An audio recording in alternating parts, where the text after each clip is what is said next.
আসসালামু আলাইকুম। বিসমিল্লাহির রহমানির রহিম।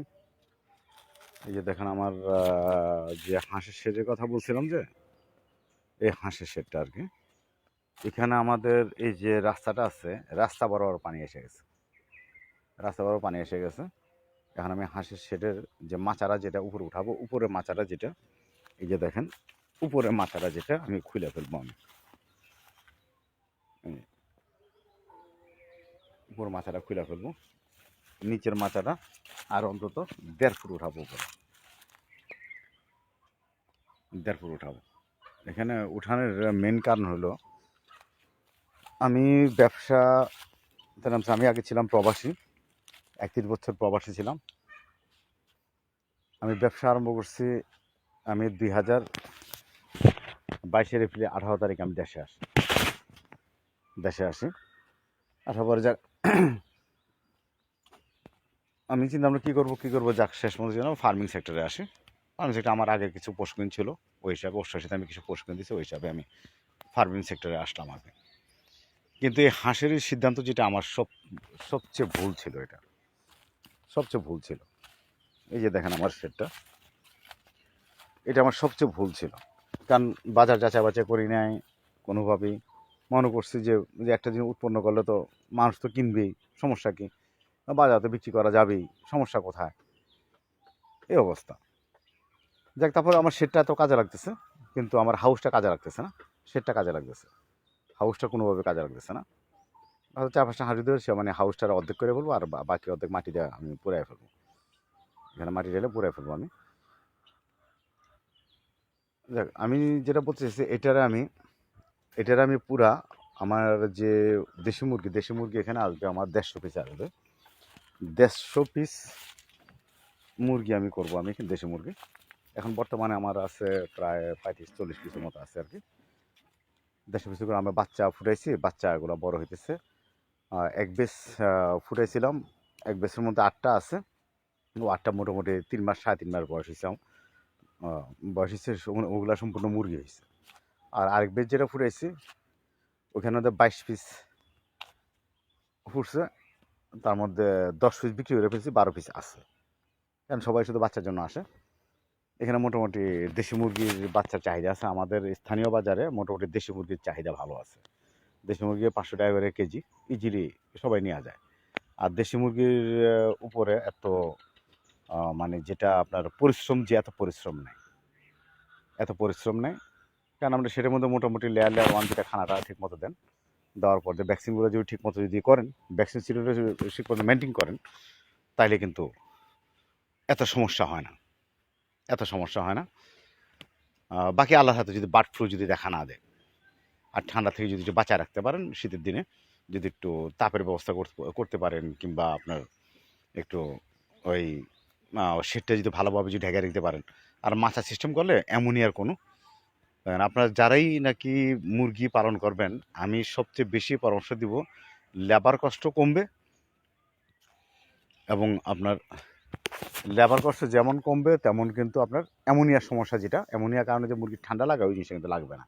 কারণ আমি এটা ফল পাইছি, আমার কিন্তু লেবার কষ্ট একদম লাগতেছে না। কারণ ওই মাসে একবার যদি সেটা নিচের থেকে একজন লেবার নিয়ে, আদাবেলা একজন লেবার নিলাম 500 টাকা দিয়ে, নিয়ে মনে করেন দেখা গেলো কি, ওই মাসের যে কোনো একদিন, হয়তো বেশি হয়ে গেলো, বাসের যে কোনো একদিন কোদাল দিয়ে কাঁচায় বাস, কোদাল দিয়ে ইয়া করে ফালাই দিলাম আমি এগুলা। তারপরে আপনার ওই অ্যামোনিয়ার যে সমস্যা, যেটা এটা হয়ই না। কারণ উপরে এতটুকু আপনার 2 ফুট 2.5 ফুট উপরে কিন্তু আপনার অ্যামোনিয়া গ্যাস উপরে যায়ই না। সেটা মুরগি ঠান্ডা লাগার কোনো কারণই নেই। আর বাজারে মোটামুটি দেখা যায়, আমাদের স্থানীয় বাজারে, অন্য জায়গায় কেমন আমি জানি না, আমাদের স্থানীয় বাজারে কিন্তু মোটামুটি দেশি মুরগির ভালো চাহিদা আছে। একটা মুরগ যদি তৈরি করা যায়, এরাল একটা মুরগ তৈরি করে গেলে মোটামুটি 700 টাকা 800 টাকা ইজিলি বিক্রি করা যায়। তার খাদ্য খরচ যেটা হয় আর কি, খাদ্য খরচ একটা মুরগের পিছনে, অথবা একটা মুরগির পিছনে খাদ্য খরচ টোটাল মানে একদম আপনার অ্যাডাল্ট হওয়া পর্যন্ত, মানে প্রাপ্তবয়স্ক হওয়া পর্যন্ত 350 টাকার উপরে খাদ্য খরচ যায় না। আপনি যদি অন্য কোনো ধরনের কোনো যদি আপনার অন্য কোনো মানে বাইরের কোনো খাওয়া যদি নাও দেন, তাও মাঝে মাঝে যদি ঘাস টাস যদি একটু কাইটা দেন, হয়তো বা সবজি টবজি একটু কাইটা দেন, এগুলো তো তাহলে মুরগির হেলথের জন্য অনেক ভালো, মুরগির হেলথের জন্য অনেক ভালো। মাঝে মাঝে একটু ভিটামিন বি কমপ্লেক্স কিংবা ক্যালসিয়াম, জিঙ্ক এগুলো একটু ব্যবহার করলেন, দেখবেন মোটামুটি সেলে ব্যবহার করলেন, ওই ডিমের ডিম মোটামুটি ভালোই পাবেন। এই জন্য আমি চিন্তা ভাবনা করছি আমার, আর এই যে দেশি মুরগি এখন যে ডিম পারতেছে আমি তো বসাইতেছি, যে যেগুলো আমার বীজ ডিমগুলো বসাইতেছি, আর যেগুলো একটু ছোটো সাইজের ডিম আর কি, এগুলো আমি বাজারে বিক্রি করতেছি, দেখেন 60 টাকা করে হালি। আর যেগুলো একটু বড় সাইজের এগুলো আপনার 70 টাকা করে হালি বিক্রি করা যায়, 70 টাকা করে হালি বিক্রি করা যায়। তার মোটামুটি চাহিদা মোটামুটি ভালোই, খারাপ না, চাহিদা মোটামুটি অনেক ভালো। তারপরে যাক, আপনারা যাই কিছু করেন চিন্তা ভাবনা করে করেন, কারণ ওই দেশি মুরগি মরকান আপনার যদি মোটামুটি 100 পিস থাকে, 100 পিস থাকলে মোটামুটি আপনার 40টা 50টা ডিম, 50% আপনার পড়াশোনা থাকবেই। পড়াশোনা 50% পড়াশোনা যদি থাকে আপনি হিসাব করেন, যদি 50টা যদি মানে 50টা যদি আসে, তাহলে মনে করেন আপনার মোটামুটি 750 টাকা আপনার ডেলি আপনার আসতেছে। তারপর খরচ যাবে আপনার 300 টাকার উপর, খরচ যাবে না, 300 সাড়ে 300 টাকার উপর খরচ যাবে না ডেলি। তারপর মোটামুটি প্রফিট, মোটামুটি দেশি মুরগি বা ভালো প্রফিট আছে। কিন্তু আপনার একটা মানে সতর্ক হওয়া লাগবে এটাই, ভ্যাকসিনগুলা যে একদিন বয়স থেকে যে ভ্যাকসিনগুলো আর কি, রানীক্ষেতে ভ্যাকসিন, গাম্বুরা ভ্যাকসিন, তারপর আপনার কলেরা ভ্যাকসিন, দেশি মুরগি কিন্তু কলেরা কিন্তু দেশি মুরগির জন্য একটু ডিফিকাল্ট। এই কারণে কেন দেশি মুরগি যা ইচ্ছা তা খাইয়ে ফেলে, আমরা সামনে যা পাবো তাই খাইয়ে ফেলে, এই জন্য তাদের কলেরা একটু বেশি। আর যে পাপড়া রোগ যেটা যেটা প্যারালাইসিস, ওটার জন্য বেশিরভাগ আপনার থমিন ভিটামিন জাতীয় যে ওষুধগুলো আর কি, এগুলো একটু ব্যবহার করেন, আর কোনো সমস্যা হয় না। আর বার্ড ফ্লু যদি সব জায়গায় দেখা দেয়, আর পরিযায়ী পাখি যারা যেগুলো বাইরের পাখি আর কি, বাইরের পাখি যদি সেটের আশেপাশে না আসতে পারে, তারা বার্ড ফ্লুর এত প্রাদুর্ভাব দেখা যায় না। আর অন্য মুরগি যদি সেটের আশেপাশে না থাকে, অন্য মনে করেন আপনার গৃহস্থ মুরগি যারা পালে, এরা এইসব মুরগি যদি আপনার আশেপাশে না আসে আর কি, তাহলে এত সমস্যা হয় না, এত সমস্যা হয় না। যাক, এটাই আপনার মানে আমি দেশি মুরগি, আমার লেয়ার মুরগিও আছে, লেয়ার মুরগি আমি যেগুলো উঠাইছি আর কি, ওগুলো একদিন আমি আপডেট ভিডিও দেবো আমি। লেয়ার মুরগি থেকে সমস্যা কি, মানে আমি কি সমস্যাগুলো ফেস করছি আর কি, ওই সমস্যাগুলো দেবো আমি। এটা আমি আসলে মূল দেওয়ার কারণ হচ্ছে আমরা যারা খামারি আছি, ফার্মিং সেক্টর যারা ক্ষুদ্র খামারি, আমি তো ক্ষুদ্র খামারি, যারা ক্ষুদ্র খামারি আমরা যারা আছি আর কি, এরা যেন অন্তত সতর্ক হইতে পারি, অন্তত অনেক সতর্ক হইতে পারি যে কীভাবে কী করা। দেখেন আপনি আরেকটা জিনিস, আমরা যে ওষুধগুলো কিনি আর কি, আমি কিন্তু কোম্পানি আগে আমি জানতাম না, আমি দোকান থেকে ওষুধ আনতাম, পরে একটা কোম্পানির সাথে পরিচয় হলো, র্যান্ডক্স অ্যাগ্রো নামে একটা কোম্পানি, ওর সাথে পরিচয় হলো আমার সাথে। পরিচয় হওয়ার পর দেশে আমার বাড়িতে এসে ওষুধ নামায় দেওয়া যায়, কারণ আমার টোটাল যে লেয়ার মুরগি, দেশি মুরগি, তিতি মুরগি, তারপর আমার মুরগির বাচ্চা, কোয়েল পাখি, এগুলা সব মিলায়া মোটামুটি আমার সব মিলা মোটামুটি আমার 400 সাড়ে 400 এরকম হবে আর কি। এই জন্য আমার এত সমস্যা হয় না আর কি, এই জন্য আমার এত সমস্যা হয় না।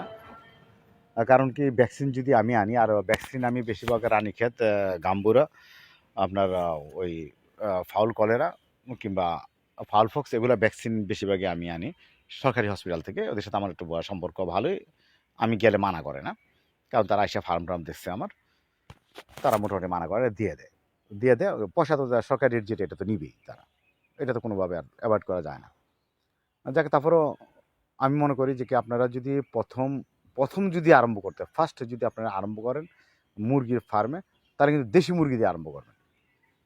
দেশি মুরগি 8 10টা 15টা উঠাবেন, এরকম শেড করে, মানে একটা শেড করেন যেখানে 100 মুরগি যেখানে রাখা যাবে। 100 মুরগির হিসাব হয়েছে প্রতি মানে 1.5 স্কোয়ার ফুটে একটা মুরগি, দেশি মুরগি রাখা যায়। 2 স্কোয়ার ফিট হলে ভালো হয়, 2 স্কোয়ার ফিট হলে একটা মুরগি খুব সুন্দর হয়। ওই হিসাবে যদি আপনার মুরগি উঠান, তাহলে প্রথমে দেশি মুরগি দিয়ে উঠান। দেশি মুরগি দিয়ে আপনার যখন নাকি 6 মাস 7 মাস যাবে, যখন আমরা দেখবো হ্যাঁ ব্যবসা বুঝতেছেন, ভ্যাকসিন করা। কিন্তু ভ্যাকসিন যদি আপনার বাইরে থেকে লোক এসে যদি আপনার ভ্যাকসিন করে দেওয়া লাগে, তাহলে কিন্তু আমরা পোষাবে না, কারণ এই টাকাটা কিন্তু সে নিয়ে যেতেছে। পার পিস আমরা 5 টাকা করে নিলাম, হিসাব করেন আপনার 50টা মুরগিতে কত নিতেছে, তারপরে আপনার ওই ভ্যাকসিনের পয়সা তো নিতেছে। এই জন্য আমি মনে করি আপনারা নিজেরা আগে যদি করেন, তাহলে সামান্য কিছু দেশি মুরগি দিয়ে আরম্ভ করেন। আমি আলহামদুলিল্লাহ দেশি মুরগিতে, আমার গত বছর যদিও দেশি মুরগিতে আমি একটু সমস্যার সম্মুখীন হয়েছি, সেটা হলো বার্ড ফ্লু সমস্যা হয়েছে। বার্ড ফ্লুর হওয়ার মেন কারণ হলো আমার অন্য একটা শেডে আর কি, অন্য একটা শেডে আমার এই মুরগিগুলা ছিল। ওইখানে নিচে করতো কি, ওই যে আপনার ঘুঘু পাখি, তারপর আমরা আমাদের দেশে গ্রামের ভাষা বলে আমরা ডাক, ওই যে কালো ইয়াগুলা, এগুলো নিচে শেডের নিচে আসতো। এগুলা মানে আমি এত গুরুত্ব দিতাম না। তারপরে আপনার অন্য অন্য যে মুরগিগুলা, ওই যে যারা পালে যে মুরগি, এগুলো আসতো। তখন আমাদের 2-3 বাড়িতে যখন বার্ড ফ্লুর সমস্যা হয়েছে, তখন আমিও তারপরে এত গুরুত্ব দিই না। যাক, আমার তো রানীক্ষেতে ভ্যাকসিন, আমি বার্ড ফ্লু যেটা বুঝি না, আমার যে রানীক্ষেতে ভ্যাকসিন তো করা আছে, সমস্যা নাই। কিন্তু দেখা গেছে আমার মুরগি, তখন একটা মুরগি আমি বাঁচাতে পারি না। শেষ পর্যন্ত আমার 2টা মুরগি মাসাল্লাহ দিলে বাচ্চা, আমার একটা মোরগ বাচ্চা কোনো রকম। তারপর যাক, আমি জবও করিনি, আমি বিক্রিও করিনি, মানে এভাবে এভাবে রয়েছে আর কি, জব করে বিক্রিও করিনি। কিন্তু আলহামদুলিল্লাহ, তারপরে আবার আরম্ভ করছি আমি এখন। ওই জিনিসটা বুঝতে পারছি যে কিনা বাইরের কোনো পাখি কিংবা এই যে আমি এখন এই শেডের এই বাইরে আছি, বিকাল টাইম এখানে ওই বাইরের মুরগিগুলো আসে, পাখিগুলো আসে আমি দৌড়ানোর জন্য। দিনের বেলা আমি দৌড়াই।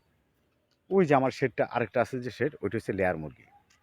ওইটা লেয়ার মুরগি, ওইটা এমনভাবে করছি ওইখানে কোনো পাখি টাখি কিছু যেন আশেপাশে না আসতে পারে, আশেপাশে যেন না আসতে পারে। ওইটা একদিন ভিডিও দেবো আমি, ওইটা কীভাবে করছি এবং এটা কত ফুট উপরে আছে, ওইটা মানে কী জন্য করছিলাম, আমি একদিন ভিডিও দেবো। আচ্ছা, ধন্যবাদ সবাইকে, রাখি, আসসালামু আলাইকুম।